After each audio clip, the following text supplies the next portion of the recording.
de ministère des Finances de l'ombre. Avec une fortune personnelle de plus de 40 millions de francs, il laisse à ses descendants une responsabilité colossale.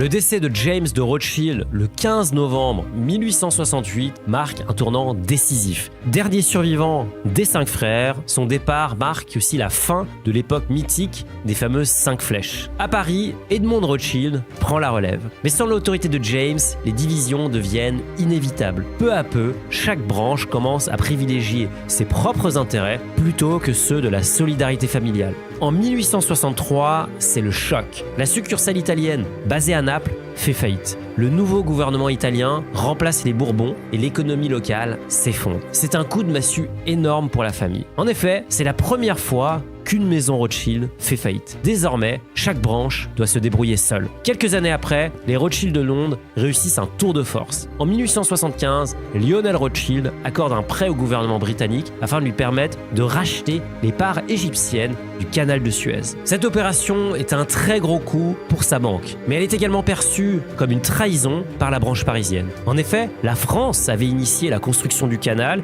et voit cet acte comme une humiliation nationale. Et cette fracture va bien au-delà d'un simple différend financier. Elle marque le début d'une rivalité grandissante entre la branche londonienne et la parisienne, autrefois alliées. Pendant que Londres s'impose sur la scène mondiale, Paris cherche à rebondir en explorant de nouveaux secteurs industriels comme le pétrole. Les Rothschild parisiens parviennent à dominer le marché pétrolier européen. Ils investissent massivement dans les raffineries en Russie et acheminent du kérosène à travers l'Europe. Mais cette suprématie attire un adversaire redoutable. Une autre famille, parmi les plus riches du monde, j'ai nommé les Rockefeller, les fondateurs de la Standard Oil.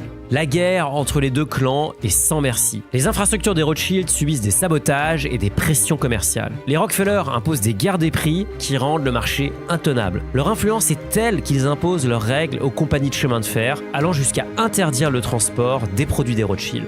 Face à cette concurrence déloyale et à cette pression insoutenable, les Rothschild décident de se retirer du marché pétrolier russe en vendant leur part aux Rockefeller en 1911. Cette décision est perçue comme une humiliation supplémentaire. Et d'ailleurs, les divisions continuent. Les nouvelles générations des Rothschild se tournent vers des horizons très éloignés de la finance. Walter Rothschild, par exemple, à Londres, se distingue par sa passion pour la zoologie. Il pousse son excentricité à son comble en attelant 4 zèbres pour franchir les portes de Buckingham Palace, étonnant toute la cour britannique au passage. Pendant ce temps, à Paris, Lionel Nathan délaisse aussi la finance pour se consacrer, lui, à la botanique. Il se décrit lui-même comme un jardinier avant tout, considérant le métier de banquier comme un simple loisir. Cette 5e génération des Rothschild renonce à l'esprit pionnier qui animait jusqu'à là la famille. Cette perte d'ambition est critiquée. La nouvelle génération des Rothschild est à pleurer. Pourtant, même si leur influence financière diminue, les Rothschild conservent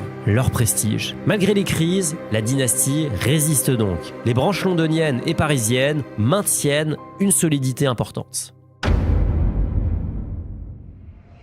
Année 1930, l'Europe est en crise. Les tensions sociales et économiques exacerbent les idéologies extrêmes. Les Rothschild deviennent des symboles. Pour les communistes, ils incarnent les riches qui pillent les travailleurs. Pour les nazis, leur richesse et leur identité juive en font une cible parfaite. En 1933, Adolf Hitler arrive au pouvoir en Allemagne et s'apprête à déclencher la plus grande guerre de l'histoire de l'humanité. Il commence par annexer l'Autriche, envahit la Pologne et en 1940, il envahit la France, plongeant l'Europe dans le chaos. Certains membres des Rothschild choisissent de fuir le pays, tandis que d'autres, comme Guy de Rothschild, s'engagent afin de défendre le pays. Officier dans l'armée française, il combat sur le front avant la débâcle de 1940. Lorsque Paris tombe aux mains des Allemands, les Rothschild deviennent donc des cibles évidentes. Le régime nazi et le gouvernement de Vichy organisent un véritable pillage. Le château de Ferrières et l'hôtel particulier de la rue de Florentin sont réquisitionnés. Même les entreprises familiales sont saisies. Les œuvres d'art, parmi lesquelles des tableaux de Vermeer, Rembrandt ou encore Goya, sont confisquées. 42 caisses remplies de ces trésors partent pour l'Allemagne. La moitié de ces caisses sont destinées à Hermann Göring, le lugubre bras droit de Hitler. Plus d'un siècle d'investissement sera pillé en seulement quelques mois. La première chose qu'ils font,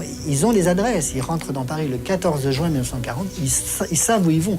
Ils vont dans les hôtels particuliers de la famille Rothschild. En Autriche, Nathaniel de Rothschild est quant à lui retenu par la Gestapo pendant plus de 13 mois, mais dans des conditions particulières. Emprisonné dans un hôtel particulier, il bénéficie d'un cadre de vie confortable pour un prisonnier, même s'il reste évidemment privé de liberté. Il sera ensuite libéré, mais seulement après avoir cédé des nombreuses entreprises familiales aux nazis. Le 6 juin 1944, 73 000 Américains débarquent sur les plages de Normandie. Avec leurs chars, ils marquent le début d'une offensive qui mènera à la libération de la France et la chute du régime nazi. Les Rothschild, eux, ont été pillés, emprisonnés, mais ils restent debout.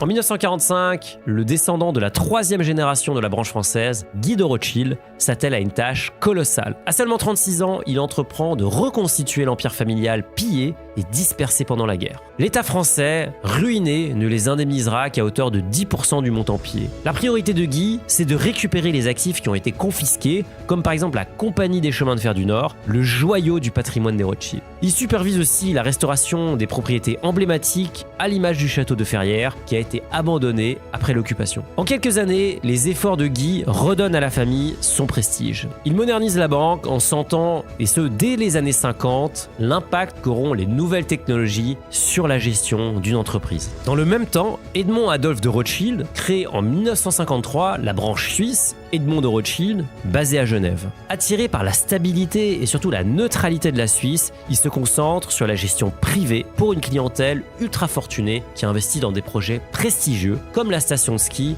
de Megève ou encore des domaines viticoles. À cette époque, le nom Rothschild est plus que jamais associé au luxe et à la réussite. Les fêtes somptueuses de Marie-Hélène de Rothschild au château de Ferrières réunissent toutes les grandes personnalités de l'époque. Grace Kelly, Salvador Dali ou encore Yves Saint-Laurent, tout le monde y est. Mais ce faste attire aussi les critiques. En France, le vent tourne côté politique. Le 10 mai 1981, François Mitterrand arrive au pouvoir et prévoit un programme socialiste révolutionnaire. La gauche vise les grandes fortunes comme des symboles des inégalités à combattre. Les Rothschild, figures de proue de l'aristocratie bancaire, deviennent, encore une fois, une cible de choix. Moins d'un an plus tard, en 1982, la loi du 11 février est votée. La sentence est irrévocable. La banque Rothschild est nationalisée. Le choc est immense pour la famille. Le montant des actifs de la banque s'élève à l'époque à 3,4 milliards de francs. L'État leur versera une indemnité de seulement 500 millions de francs. Cette nationalisation est perçue comme une injustice et la famille est dépouillée, comme en 1940. David et Guy de Rothschild sont contraints de quitter leur siège historique de la rue Laffitte. Peu à peu, les Rothschild sont marginalisés, mais ils refusent d'abandonner. Ils n'ont plus le droit de créer de banque et ouvrent alors un cabinet de gestion nommé PO Gestion. Avec patience et résilience, ils préparent leur retour. Et justement, après plusieurs années, un nouveau Premier ministre est nommé, Laurent Fabius. Ce dernier est moins à cheval sur les anciennes mesures socialistes. Sous son influence, la famille est de nouveau autorisée à diriger une banque d'affaires. Mieux encore, 2 ans plus tard, le vent tourne de façon spectaculaire. La victoire de la droite aux élections législatives de 1986 porte Jacques Chirac à Matignon. L'heure n'est plus à la nationalisation, mais à la privatisation. Ce grand retournement permet aux Rothschild de retrouver leur honneur et leur patronyme. Pour la 3e fois en 5 ans, leur société change de nom et PO Bank devient alors Banque Rothschild & Co, marquant un retour triomphal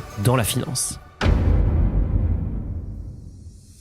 En 2003, une étape majeure est franchie avec la création de Concordia BV, une holding commune réunissant les branches parisiennes et londoniennes. Cette alliance stratégique vise à renforcer leur compétitivité face aux grandes banques d'affaires mondiales. Le nom Concordia fait écho à leur devise familiale Concordia, Integritas, Industria, Unité, Intégrité, Industrie. En 2015, Concordia BV devient Rothschild & Co, symbolisant leur volonté d'unifier leurs images. Cette transformation provoque aussi des tensions. La branche suisse, Edmond de Rothschild, spécialisée dans la gestion de fortune, y voit une atteinte à son identité. Le conflit autour de l'usage du nom atteint son paroxysme en 2015, mais un accord est finalement signé en 2018. La branche franco-britannique conserve l'usage exclusif du nom Rothschild & Co, tandis que le site web rothschild.com est co-géré par les deux entités. Il faut bien le dire, les Rothschild, connus pour leur discrétion, se trouvent rarement impliqués dans des conflits publics, tels que celui concernant l'usage de leur nom. Mais c'est d'ailleurs cette discrétion qui a toujours suscité des soupçons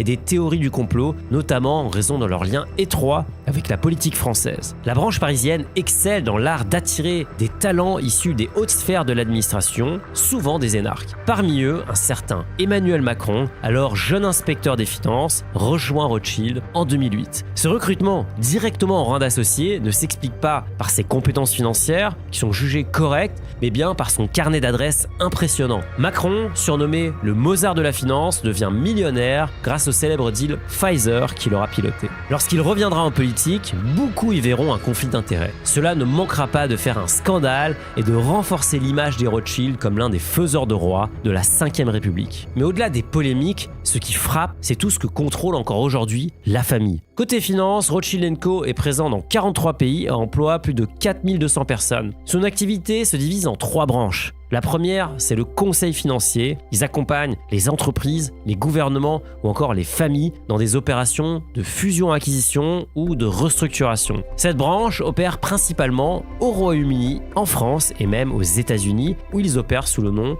de Rothschild & Co US. Côté private equity, ils sont présents en France et au Royaume-Uni avec leur fameuse branche Five Arrows. Et enfin, la branche banque privée qui gère le patrimoine de clients fortunés. Ils sont particulièrement actifs en Suisse et en France avec Rothschild Martin Morel. Dans le domaine viticole, la famille Rothschild est également très impliquée. Ils possèdent parmi les domaines les plus prestigieux au monde comme Château Lafite Rothschild ou encore Château Mouton Rothschild à Bordeaux qui produisent des crus parmi les plus réputés de la planète. Enfin, au niveau immobilier, on retrouve des propriétés emblématiques comme le château de Ferrières qui a traversé les âges ou encore la station de ski de Megève. Quant à leur fortune, elle est presque impossible à estimer. Elle est répartie entre de nombreux descendants et investie dans des secteurs très variés, souvent privés et difficiles d'accès. Cette discrétion légendaire alimente toutes les spéculations. Les estimations vont de chiffres plutôt réalistes comme 500 milliards d'euros à des montants totalement extravagants comme 20 000 milliards d'euros. En l'espace de 250 ans, la famille Rothschild a su transformer l'héritage de Mayer-Amschel en un véritable mythe. Leur nom a traversé 2 siècles et toutes les guerres. Une chose est sûre, les Rothschild restent une dynastie unique dans l'histoire. Alors, visionnaire ou banquier cupide? À vous de débattre dans les commentaires. Si cette histoire vous a plu, je vous laisse avec l'histoire d'un homme d'affaires breton que vous connaissez tous. Cet héritier d'une dynastie industrielle a su transformer une entreprise en difficulté en un mastodonte. Il est même parvenu à s'emparer de grands médias comme Canal+, C8 ou encore Europe 1. Son nom, Vincent Bolloré.